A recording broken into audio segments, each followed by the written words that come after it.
잠을 자면서 꿈에서 하는 행동을 그대로 하는 것이 바로 렘수면 행동장애입니다. 렘수면 때는 몸은 쉬고 있지만 뇌만 살짝 깨서 뇌가 활발하게 활동을 합니다. 이것이 왜 문제가 되냐? 특발성, 원인이 없는 사람들의 일부가 파킨슨 병으로 진행을 한다는 거예요. 안녕하세요. 여러분의 뇌 건강 가이드 신경과 전문의 박재현입니다. 오늘은 수면 중에 생기는 문제에 대해서 설명드릴게요.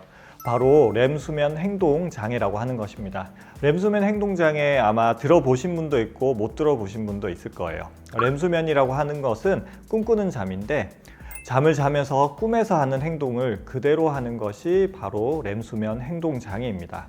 증상으로 흔한 것은 손길질, 주먹질을 하거나 발길질을 하거나 침대에서 뛰어내리거나 침대에서 뛰어가다가 벽에 부딪히거나 여러 물건을 집어 던지거나 욕을 하거나 꿈에서 나타나는 말을 생생하게 말로 하거나 등등의 증상이 나타나는 것이 렘수면 행동장애인데 이것이 왜 문제가 되냐? 뒤에 말씀드릴 파킨슨 병하고의 관련성도 그렇지만 이러한 렘수면 행동장애 때문에 다치는 분들이 많이 있어요. 실제로 연구를 해보면 약 80%에서 다른 연구에서는 96%까지 렘수면 행동장애가 있었던 분들은 크든 작든 부상을 경험했다고 합니다.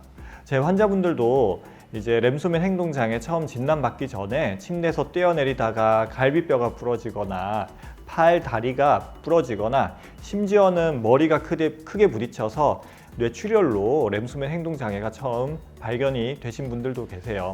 그래서 앞서 말씀드린 여러 증상들이 있다면 특히 이제 행동이야 그렇다 쳐도 말로만 나타나는 렘수면 행동장애가 있다고 하더라도 가능하면 빨리 근처 병원에 가서 특히 저희 같은 수면 질환을 전문으로 보는 신경과를 찾으면 좋은데 이런 병원을 찾아서 렘수면 행동장애가 있는지 없는지 문진을 해보고 수면 다원 검사를 받아보는 것을 추천드립니다. 그래서 치료를 받으면 이러한 부상은 많이 예방할 수 있기 때문에 빠른 진단이 중요하다고 할 수 있습니다. 그렇다면 이러한 렘수면 행동장애가 왜 생기는지 설명을 드리도록 할게요. 지금 보여드리는 그림은 우리 수면 단계입니다. 수면 단계는 빨간색으로 표시해 둔 곳이 렘수면이고 그 외의 단계 1단계, 2단계, 3단계로 표시된 것이 비렘수면입니다. 비렘수면은 우리 뇌랑 신체 전체적으로 완전히 다운돼 있어서 잠을 자고 있는 단계라고 생각을 하시면 됩니다. 이러한 비렘수면을 거쳐서 렘수면이 나타나는데 렘수면 때는 몸은 쉬고 있지만 뇌만 살짝 깨서 뇌가 활발하게 활동을 합니다. 자, 쉽게 설명을 해볼게요. 우리가 낮에 있었던 여러 기억들이나 상황들, 여러 감정들이 뇌에 뒤죽박죽 저장이 돼 있는 거예요. 일단 임시로 저장이 돼 있는데 우리가 잠을 자면서 렘수면 기간에 뇌가 활발하게 활동을 하면서 이러한 것들을 검토를 하는 거예요. 검토를 해서 쓸데없는 것은 지워주고 그리고 중요한 것은 더 강화해서 정확하게 좀 확실하게 뇌에 저장을 하는 거예요. 이렇게 하려면 뇌가 이제 전반적으로 활동을 해야 되는 거고 그것을 우리가 느끼기에는 꿈으로 느껴지는 거예요. 예를 들어서 렘수면이 나타나지 않으면 렘수면이 줄어들게 되면 우리는 기억력이 떨어지고 감정적으로 불안하거나 우울하거나 짜증을 많이 내게 되거나 이렇게 됩니다. 이렇듯 렘수면은 우리가 살아가는 데 있어서 되게 중요한 수면의 단계예요. 그런데 이렇게 뇌가 활발하게 활동할 때 뇌에서 나오는 신호가 우리 몸으로 전달이 되면 안 돼요. 그러면 꿈에서 하는 행동, 달려가면 달려가고 옆에 사람 때리면 때리고 이런 현상들이 나타날 거 아니에요? 그래서 정상적으로 렘수면 때는 눈까지만 움직이고 눈 아랫부분은 완전히 마비가 됩니다.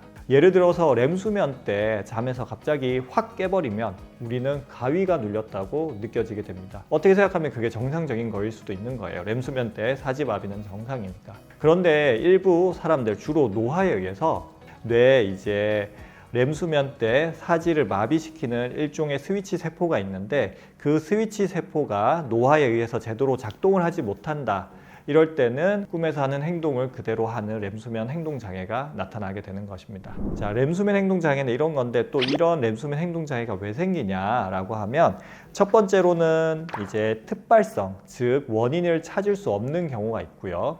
두 번째로는 기면증이 있을 때 렘수면 행동장애 증상이 나타나거나 어떤 약들의 부작용으로도 나타날 수 있습니다.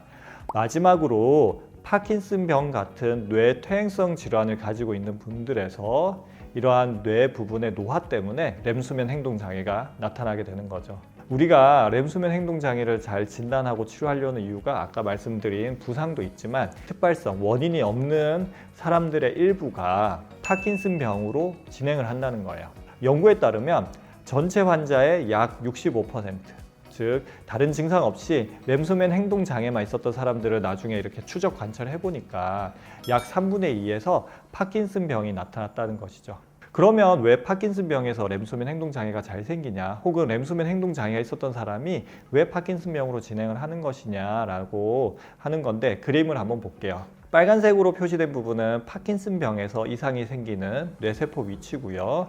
노란색, 조금 아래에 있는 노란색 부분은 렘수면 행동 장애와 관련된 곳입니다. 이 부분이 망가지면 렘수면 행동 장애가 나타나는데, 보시다시피 그 두 영역의 위치가 매우 가깝게 있습니다. 즉 밑에서부터 뇌 노화, 그러니까 뇌를 이제 노화시키는, 빨리 퇴행시키는 나쁜 물질이 쌓인다고 생각을 해보면 렘수면 행동 장애가 생기는 위치에서 먼저 그런 증상이 나타나고 뇌 노화가 있고, 조금 더 위로 진행하면 이제 파킨슨병이 나타나게 되는 것이죠. 이거는 여담인데 또 이 영상을 보시는 분들 중에서는 파킨슨병에 대해서 궁금하신 분들이 있을 것 같아서 제가 좋은 그림이 하나 있어가지고 보여드리도록 할게요. 전조 단계 1, 2, 3단계에서 나타나는 증상들이 있고 4, 5단계 저명한 단계에서 또 나타나는 증상들이 있다는 거예요. 첫 번째로 나타나는 증상은 자율신경 장애인데, 예를 들어서 일어날 때 어지러운 기립성 저혈압이라든지 소변이 잘 안 나오거나 소변이 자주 마렵거나 변비 같은 이러한 자율신경 장애 증상이 파킨슨병의 제일 초기 증상으로 나타날 수 있다는 거예요.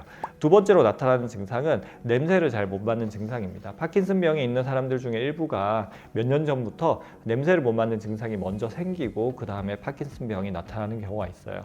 물론 이렇게 냄새 장애는, 후각 장애는 다른 원인들도 많이 있기 때문에 이런 후각 장애가 있었다고 해서 다 파킨슨병이 오는 건 아니지만, 나이 들어서 한 60, 70대, 5, 60대에 생기는 갑자기 생기는 후각 장애, 갑자기는 아니고 이제 서서히 생기는데, 이러한 후각 장애는 파킨슨병의 전조 증상일 수가 있습니다. 그 다음에 세 번째로 말씀드릴게, 오늘 주제인 렘수면 행동 장애고, 이게 있다가 또 몇 년 후에 보면 이제 운동 증상, 파킨슨병에서 특징적인 행동이 느려지고, 이렇게 손 이렇게 하다 보면 잘 못하고 이러한 마주치기 잘 못하는 행동이 느려지는 증상이라든지 근육이 굳는 증상, 손이 이렇게 떨리는 증상, 이런 것들이 파킨슨병의 저명한 증상으로 나타나고 그 이후에 이제 기억장애 치매 증상들이 또 나타나기도 합니다. 그래서 파킨슨병의 이제 초기 증상이 여러 개가 있는데 그 중에 하나가 오늘 말씀드린 렘수면 행동 장애인 것이죠. 그렇다고 렘수면 행동 장애가 있다고 해서 다 파킨슨병이 가는 건 아니기 때문에 너무너무 많이 걱정할 필요는 없어요. 마지막으로 이제 렘수면 행동 장애 치료에 대해서 설명을 드리도록 할게요.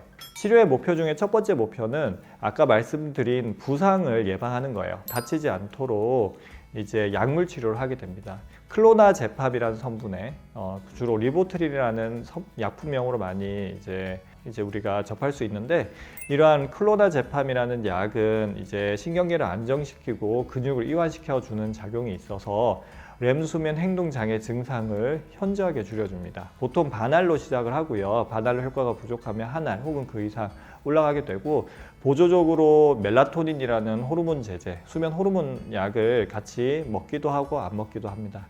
이러한 약으로 잘 안 되면 또 다른 약을 추가하기도 하고요. 또 이러한 이제 증상을 줄이기 위해서 내가 비약물적인 치료, 즉 생활 습관에서 할 수 있는 것도 있습니다. 렘수면 행동 장애를 많이 좀 악화시킬 수 있고 유발할 수 있는 것들은 카페인, 커피가 있고요. 술이 있습니다. 그리고 운동을 꾸준히 해준다면 역시 이러한 증상을 예방할 수 있고, 스트레스 같은 걸 많이 받으면 증상이 좀 더 잘 나타나니까 스트레스도 안 받게 조심하는 것이 좋습니다. 그리고 이러한 렘수면 행동 장애나 파킨슨병, 결국은 다 뇌 노화, 퇴행성 질환이기 때문에 뇌 노화를 방지하기 위한 노력들도 도움이 많이 됩니다. 평소에 운동을 많이 하시는 거 무지 중요하고요.